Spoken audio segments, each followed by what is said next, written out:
few different things that we look for when it comes to picking what's ripe or what's ready to eat. So we actually have a graphic here that we can pull up on how to pick the right pumpkin. So what I have here is called a pie pumpkin, and this is used for cooking or baking. You can see it's a lot smaller.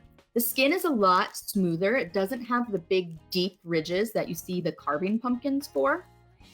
And that's because when we actually make dishes with pumpkin, we don't need the amount that comes in those huge, massive pumpkins. When it comes to picking carving pumpkins, you want those big pumpkins. You want them to be relatively clean and no soft spots. And the no soft spot applies for whether you're going to carve it or you're going to cook it.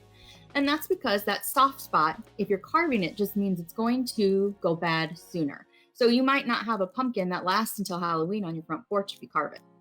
If you have a soft spot on a pumpkin you're using to cook or bake, because pumpkin is so hard and tough on the outside, that soft spot may indicate a larger area inside the pumpkin that's not good or bad, which means you may end up wasting a good chunk of it.